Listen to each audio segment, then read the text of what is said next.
നമ്മുടെ പ്രാവിൻകൂട് എന്ന് പറഞ്ഞ തനി നാടൻ കള്ളും നല്ല ഒന്നാന്തരം കറികളും നല്ല ഭക്ഷണ വിഭവങ്ങളൊക്കെ കിട്ടുന്ന ഒരു കുഞ്ഞു ഷാപ്പ്. ഹായ്.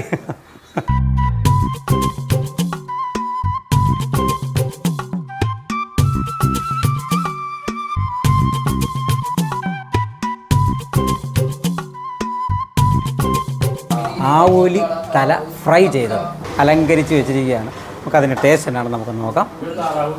ചെറുതായിട്ട് എടുക്കുക. എന്താ നല്ല നല്ല മുരിഞ്ഞല്ല വെന്ത് നല്ല കിടക്കാച്ചിരിക്കേണ്ടതേ. ഈ സാധനം ഇങ്ങനെ വെച്ചിട്ട് അതിനകത്തോട് ചെറിയ രീതിയിൽ ആ സവോള ഇട്ടിട്ട് ഇങ്ങനെ വെക്കണം. ഇങ്ങനെ വെച്ചിട്ട് അതിൻ്റെ ഏറ്റവും മെയിനായിട്ടുള്ള സംഭവം തന്നെ ഇതാണ്. ഇവനെ അങ്ങോട്ട് അതിനകത്തോട് ദേശം അങ്ങോട്ട് ഇങ്ങനെ അങ്ങോട്ട് കഴിക്കണം. അമ്പടാ ഈ വായിക്കൂടെ ഇപ്പം തന്നെ കൊതി ഓടുന്നത്.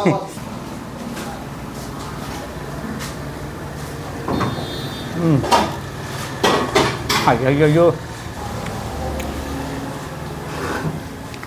അടിപൊളിയായിരുന്നു. നമ്മുടെ ചെമ്മീൻ നമുക്കൊന്ന് നോക്കാം, ടേസ്റ്റ് ചെയ്ത് നോക്കാം.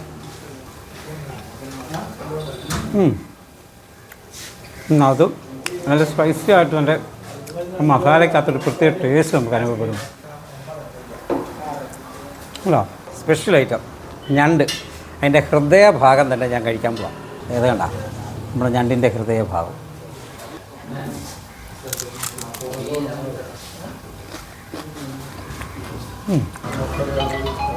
ഇതാണ് നമ്മൾ അടുത്ത പരിചയപ്പെടുന്നത്. നമ്മുടെ ഈ കായലിൽ നിന്ന് തന്നെ കിട്ടുന്ന വാള അടിപൊളിയല്ല, സൂപ്പറാണ്. നല്ലിട്ട് വെന്തത് കൊണ്ടാണ് അത്രയും ടേസ്റ്റായിട്ട് തോന്നുന്നുണ്ടോ.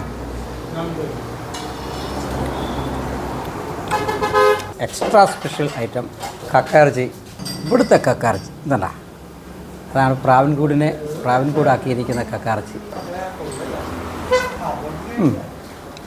അതിനകത്ത് തേങ്ങാക്കൊത്തും ആ വെളുത്തുള്ളി അതൊക്കെ വഴറ്റിയെടുത്തുണ്ട് അതിനകത്ത് കിടക്കുമ്പോൾ അത് കഴിക്കും ഒരു പ്രത്യേക രുചിയാണ്. ലാലേട്ടൻ പറയുന്ന പോലെ ഞാനില്ലാതെ എന്താഘോഷം എന്ന് പറയുന്നത് പോലെ ഷാപ്പിൽ വന്നു കഴിഞ്ഞാൽ ഇവനില്ലാതെ നമുക്കെന്ത് ആഘോഷം. അപ്പം നമ്മൾ ഇത്രയും രുചിച്ചറിഞ്ഞ സ്ഥിതിക്ക് നമുക്ക് ആ കള്ളും കൂടെ രുചിക്കാതെ പോകുന്നത് ശരിയല്ലല്ലോ.